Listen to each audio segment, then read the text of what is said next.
हाँ, तो उसमें क्या किया गया कि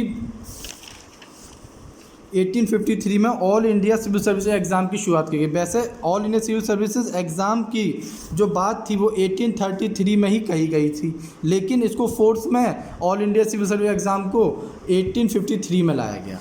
अब क्या होता है, अब देखिए हर चीज़ की क्रोनोलॉजी सीखिएगा कि रिवॉल्ट ऑफ 1857 होता है। 1853 में वो आया। जैसी रिवॉल्ट ऑफ 1857 होता है, कंपनी की जो भी बुनियाद होती है वो हिल जाती है। उन लोगों को लगता है कि अब भारत में रहना बेहद मुश्किल है, क्योंकि इसी को हम लोगों ने फर्स्ट वॉर ऑफ इंडिपेंडेंस भी कहा था, क्योंकि यहाँ पर ऑल ओवर इंडिया में जितने भी इंडियंस थे, ज़्यादातर इंडियंस ने इसमें भाग लिया था। इसीलिए ब्रिटिशर्स बहुत ज़्यादा डर गए थे, ईस्ट इंडिया कंपनी के रिप्रेजेंटेटिव्स बहुत ज़्यादा डर गए थे। इसी के बाद जो ब्रिटिश सरकार थी, जो क्वीन बैठी थी, उसको एक बहुत अच्छा बहाना मिल गया, और यहीं पर आता है government of India act of 1858, एक साल बाद ही, जिसको कहा गया गुड गवर्नेंस। लेकिन गुड गवर्नेंस नाम की कोई चीज़ नहीं होती है। ब्रिटिशर्स को हमेशा से हर देश पर कब्जा करना था, वही यहाँ पे आके फाइनल उन्होंने गवर्नर जनरल ऑफ इंडिया की पोस्ट हटा के वाइस रॉय की पोस्ट बना दी। मतलब वाइस रॉय और गवर्नर जनरल ऑफ इंडिया में कोई ऐसा अंतर है नहीं, बस वाइस रॉय को कह दिया गया कि ये एक रिप्रेजेंटेटिव है क्वीन का रिप्रेजेंटेटिव है, ये कह दिया गया यहाँ पर, ठीक है। नाउ अब इसके बाद क्या हुआ कि गुड गवर्नेंस के लिए यहाँ पर जो मिनी पार्लियामेंट है, जो 1853 के रेगुलेटिंग एक्ट में बन गई थी, ये हम बताना भूल गए, मिनी पार्लियामेंट भी बनाई गई थी 1853 में ही। मतलब उसको कहा गया Indian central legislative council, mini parliament वहाँ बना दी गई थी। उसी को यहाँ से कहा गया कि अब स्ट्रॉन्ग इसको करा जाएगा। इसको स्ट्रॉन्ग करने के लिए सरकार 3 एक्ट लाई, जिसको इंडियन काउंसिल एक्ट कहा गया। कब लाई? 1861 में, 1892 में और 1909 में। क्या क्या तीनों में वो किया गया? 1892 और 1909। सबसे पहले तो हम पॉलिटिकल वो देख लेंगे कि पॉलिटिकल बैकग्राउंड क्या रहा। इसमें पॉलिटिकल बैकग्राउंड रहा 1861 में कि वॉर ऑफ 1857, ठीक है। 1857 जो वॉर हुई थी, इसीलिए उन्होंने कहा कि कुछ गुड गवर्नेंस करना है। यहाँ तक आते आते इंडियन नेशनल कांग्रेस का गठन हो चुका था। कब हुआ था? 1885 में, ठीक है, फॉर्मेशन। इसी के अगेंस्ट यहाँ पर ये लाई गई। और इसके बाद यहाँ पर 1909 क्यों लाया गया? बंगाल पार्टीशन, जो कि 1905 में किया गया था लॉर्ड कर्जन के द्वारा। उसके बाद और मुस्लिम लीग भी अभी तक बन चुकी थी, मुस्लिम लीग भी बन गई थी, ये चीज़ हो गई। अब यहाँ पर क्या क्या किया गया? इसमें तो 3 इंडियंस अलाउड थे। यहाँ पर ये तो 6 मेंबर की थी, ये 16 मेंबर, ये 60 मेंबर्स की थी। यहाँ पर 3 इंडियंस जो कि नियुक्त किए जाएंगे, नॉमिनेट किए जाएंगे बनारस के राजा के यहाँ से, राजा ऑफ पटियाला और सर दिनहार राव, ये 3 जगह से, ठीक है। यहाँ पे किसी प्रकार की कोई पावर नहीं दी गई, ठीक है। यहाँ पर सम पावर दी गई, और यहाँ पर तो उन्होंने कह दिया कि ठीक है, आप इलेक्ट होंगे, इलेक्टेड रिप्रेजेंटेटिव आएंगे मिनी पार्लियामेंट में, ठीक है। और यहाँ पर रेजोल्यूशन और बिल भी पास होंगे। यहाँ पर बजट पर बहस करने की अनुमति मिल गई थी, बजट पर डिबेट कर सकते थे, लेकिन ऐसी कोई पावर नहीं दी गई थी सिर्फ बजट पर। अब यहाँ पर कैसे आए थे, यहाँ पे भी नॉमिनेट हो रहे थे, लेकिन यहाँ पर नॉमिनेट 3 जगह से हुए थे, ट्रेड यूनियन, बंगाल से, चैम्बर ऑफ कॉमर्स से, फिर यूनियन से, ठीक है, जो यूनियन होते थे वहाँ से। अब government of India act of 1909 को मॉर्ली मिंटो रिफॉर्म्स भी कहा जाता है, ठीक है, क्योंकि यहाँ पर 1909 में मॉर्ली मिंटो रिफॉर्म्स आए। यहाँ पे क्या गया कि सेपरेट इलेक्टोरेट फॉर मुस्लिम्स, ठीक है। इन्होंने क्या कहा मॉर्ली मिंटो रिफॉर्म्स में कि यहाँ पर जो इलेक्शन हो रहे हैं, इलेक्शन में मुस्लिम्स को सेपरेट इलेक्टोरेट मिलेगा, ठीक है। ये मतलब क्या हुआ कि इन्होंने डिवाइड की पॉलिसी चालू कर दी थी। अब इसके बाद गांधी जी इंडिया पधार चुके थे। जब गांधी जी इंडिया पधार जाएंगे तब ब्रिटिशर्स के छक्के छूटने चालू हो जाएंगे। अगर ब्रिटिशर्स के छक्के छूटेंगे तो वो क्या कहेंगे कि अब हम लाएंगे गुड गवर्नेंस। गुड गवर्नेंस के नाम पर अब क्या लोगों को चूतिया बनाना चालू करेंगे फिर से। अब चूतिया उन्होंने कैसे बनाया, अब लेके आए government of India act of 1990 में तो इन्होंने क्या कहा कि डायरची आएगा। ये बहुत इंपॉर्टेंट है, डायरची मतलब all powers still remains with viceroy and provincial get nothing। मतलब क्या हुआ कि सारी पावर्स अभी भी वाइसरॉय के हाथ में रहेंगी। यहाँ पे चेंजेस क्या क्या किए ये जान लेते हैं। एक तो बाई कैमरलिज्म आया, जैसे अभी हमारे हैं 2 हाउस है ना, हाउस ऑफ पीपल और council of state. Council of state और हाउस ऑफ पीपल 2 में बाईकैमरल कर दिया गया, ठीक है। उसके बाद यहाँ पर कहा गया कि सेपरेट इलेक्टोरेट फॉर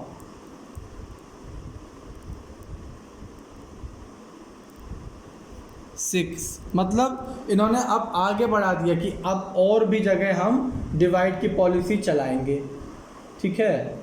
अब यहाँ पर क्या हुआ कि इन्होंने कहा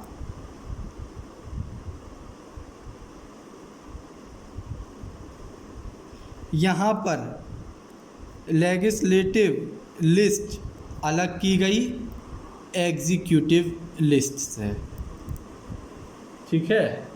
यहाँ पर क्या किया गया कि लेजिस्लेटिव लिस्ट अलग है, एग्जीक्यूटिव लिस्ट अलग है। एग्जीक्यूटिव लिस्ट मतलब मान के चलिए कि सारी पावर्स क्वीन ने अपने पास रखी। लेजिस्लेटिव में उन्होंने कुछ पावर्स दे दी, लेकिन उस पर भी डाउट है, ठीक है।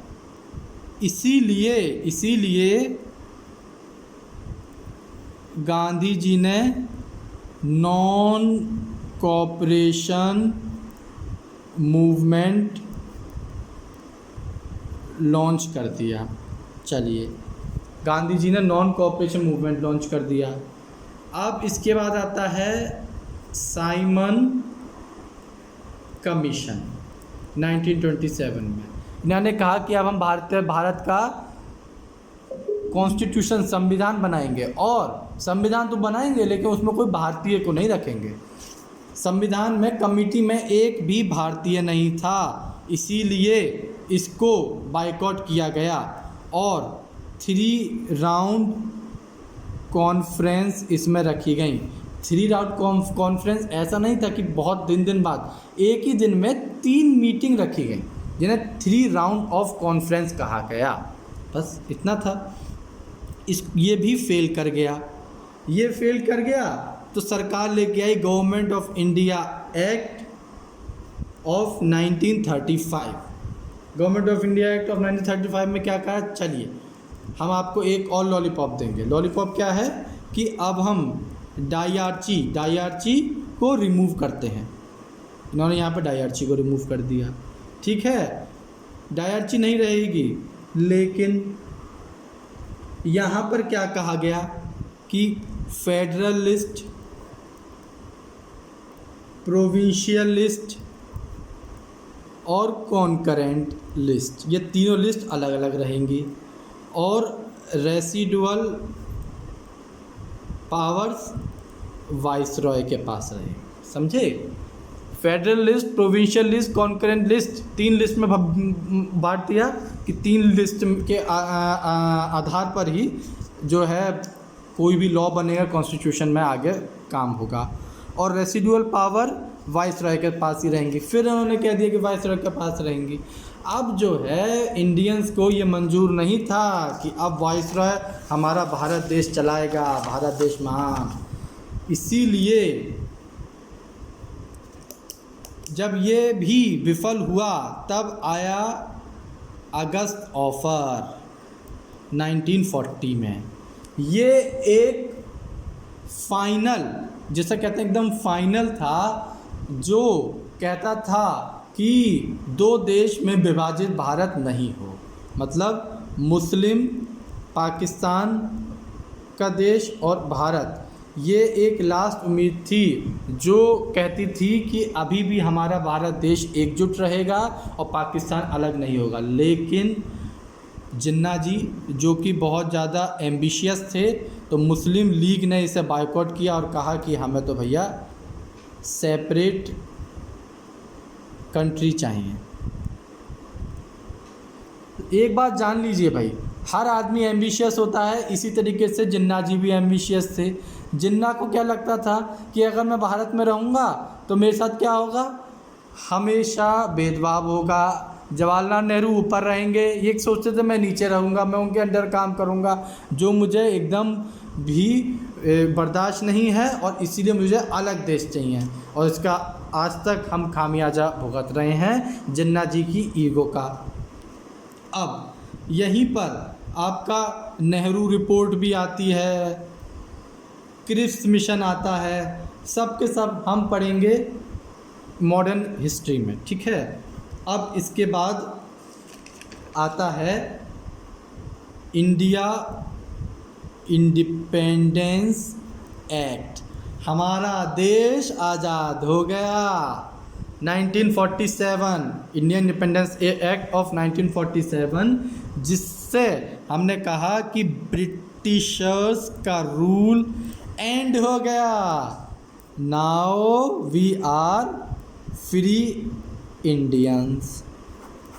लेकिन जब तक 1947 से लेकर के 1950 26 जैन 1950 जब तक हमारा कॉन्स्टिट्यूशन ऑफ इंडिया, भारत का संविधान नहीं बन गया था, तब तक ये IIA India independence act 1947 and government of India act of 1935 लागू रहेगा। यहीं पर जवाहरलाल नेहरू जी ने एक पेपर प्रस्तुत किया असेंबली में। कब, क्या नाम था उसका, AIIMS and objective resolution. AIIMS and objective resolution जो कि दिया गया नेहरू जी के द्वारा, कब, 13 दिसंबर 1946 को, ठीक है। अब इसको एडॉप्ट किया गया कब, 22 जनवरी 1947 में। हमारा मिनी पार्लियामेंट ने इसे ऑब्जेक्टिव को एक्सेप्ट कर लिया, ठीक है, एक्सेप्ट कर लिया।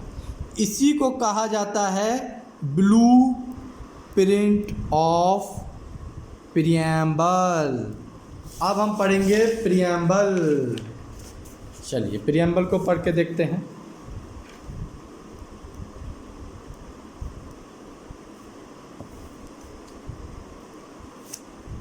प्रियम्बल, एम्स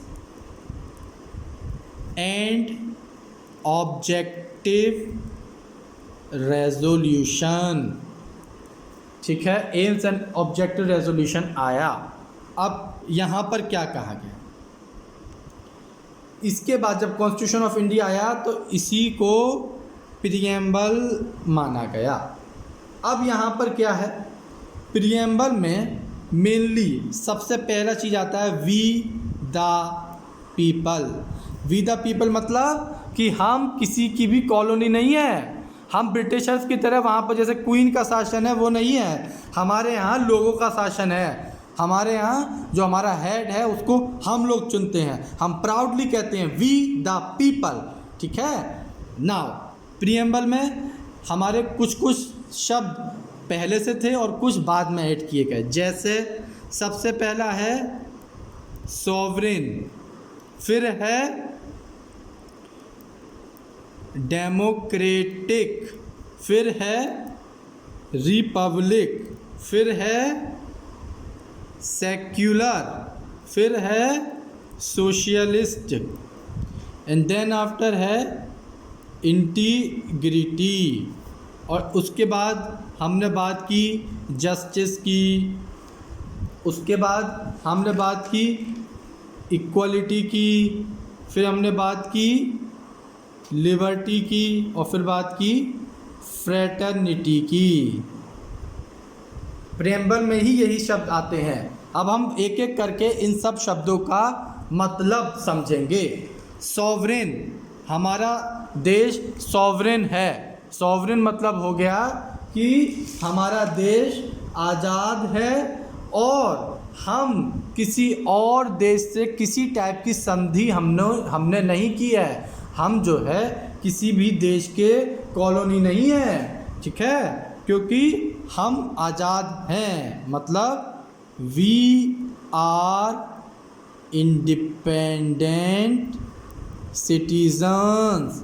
किसी के साथ हमने कोई संधि नहीं की है। और ये भी कहता है कि भारत को आगे आने वाले टाइम में भी किसी के साथ कोई संधि नहीं करनी है। वैसे हम इसकी बात इतना मानते नहीं हैं। हम भी बहुत सारे जो यूनियन है, बहुत सारे जो देश के ऑर्गेनाइजेशंस हैं उनके साथ हम लोग घुलते मिलते हैं। लेकिन अगर हम देखें बाय लार्ज हम किसी की कॉलोनी तो नहीं हैं। हम इंडिपेंडेंट तो हैं, वही हमारे लिए सबसे बड़ी चीज़ है। उसके बाद democratic, by the people, for the people और फ्रॉम द पीपल। ठीक है। डेमोक्रेटिक भी दो टाइप के होते हैं। एक होता है डायरेक्ट डेमोक्रेटिक, एक होता है इनडायरेक्ट। हम लोग कैसे हैं, इनडायरेक्ट। डायरेक्ट हो गया जैसे किसी भी जगह रेफरेंडम, प्लेबिसिट होता है, ये सब से अगर वहाँ पर डिसीज़न लिए जाते हैं, मतलब लोग ही अपना वोट करके और कोई डिसीज़न लेते हैं, उसे कहते हैं डायरेक्ट। और इनडायरेक्ट हो गया कि हमने इलेक्ट करके एक गवर्नमेंट को बना दिया। अब उस गवर्नमेंट का काम है कि हमारे जो भी चीज़ हैं अपने विवेक से हमारी बात को वहाँ पर रखे।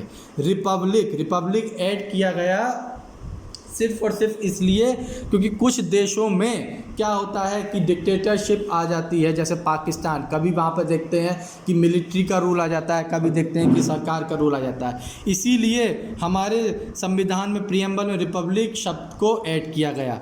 देन आफ्टर सेक्युलर मतलब कि हम हर एक जो भी किसी का रिलीजन है सभी को इक्वल राइट्स देंगे। हमारा देश पाकिस्तान की तरह एक मुस्लिम देश नहीं है। हम हर रिलीजन को एक सा ही ट्रीट करेंगे। ये तीन शब्द जो हैं ये 42nd कॉन्स्टिट्यूशन अमेंडमेंट एक्ट के थ्रू आए थे, ठीक है, 42nd कॉन्स्टिट्यूशनल अमेंडमेंट एक्ट के थ्रू आए थे 1976 में, जब इंदिरा गांधी जी ने देश में इमरजेंसी लगा दी थी। वैसे ये तीनों शब्द को आगे चल के हम देखेंगे कि ये तीनों शब्द को कॉन्स्टिट्यूशन में भी है और सब चीज़ है, ये सिर्फ और सिर्फ पॉलिटिकल उससे लगाए गए थे। सोशलिस्ट का हमारे भारत में अलग टाइप का मीनिंग है।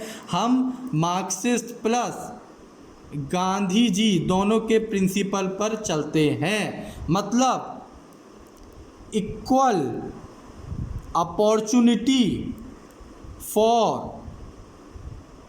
पब्लिक एम्प्लॉयमेंट, जो हमारा फंडामेंटल राइट भी है, इसी को कहा गया सोशलिस्ट। इंटीग्रिटी, कि हम अपने देश में बहुत ही भाईचारे के साथ रहेंगे। हम कहते हैं ना कि all Indians are my brother and sisters, उस वही हो गया इंटीग्रिटी। हम एकदम एकजुटता के साथ रहेंगे। हमारा जो मतलब कोई भी स्टेट है वो अलग नहीं होगा, हमारा जो स्टेट है वो भी भारत की बात कहेगा, हर आदमी भारत की बात कहेगा। जस्टिस, हमारे देश में हर आदमी को जस्टिस मिलेगा, अगर वो अमीर है तब भी उसके लिए कानून बराबर है, या वो गरीब है तब भी उसके लिए कानून बराबर है। और इसके लिए हमें फंडामेंटल राइट्स और DPSP directive principle for state policy constitution में ऐड किए गए। Then after equality article 19 fundamental rights को याद कीजिए। थॉट इक्वलिटी मतलब जो है इक्वलिटी मतलब हो गया कि हमें जो है किसी के प्रति भेदभाव नहीं रखा जाएगा, मतलब इक्वल अपॉर्चुनिटी ऑफ एम्प्लॉयमेंट। मतलब सोशलिस्ट और इक्वलिटी एक ही चीज़ है, मतलब इक्वलिटी पहले से हमारे कॉन्स्टिट्यूशन में था, अब देख लीजिए ये बेकार में सोशलिस्ट को ऐड किया गया। लिबर्टी मतलब आर्टिकल 90 थॉट एंड एक्सप्रेशन, ठीक है, इसके द्वारा क्या कहा गया, आर्टिकल 19 फंडामेंटल राइट्स में equality for thoughts and expression, ये सेम है सेक्युलर की तरह। सेक्युलर जो हमने यहाँ पे बात की वो और लिबर्टी दोनों के दोनों सेम है, समझ गए।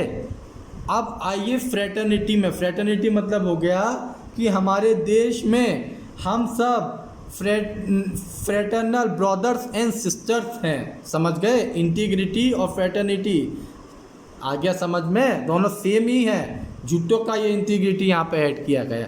हर चीज़ को तो कॉन्स्टिट्यूशन में पहले से दिया हुआ था, इंदिरा गांधी जी ने अपना दिमाग लगाया और यहाँ पर ये सब काम किया।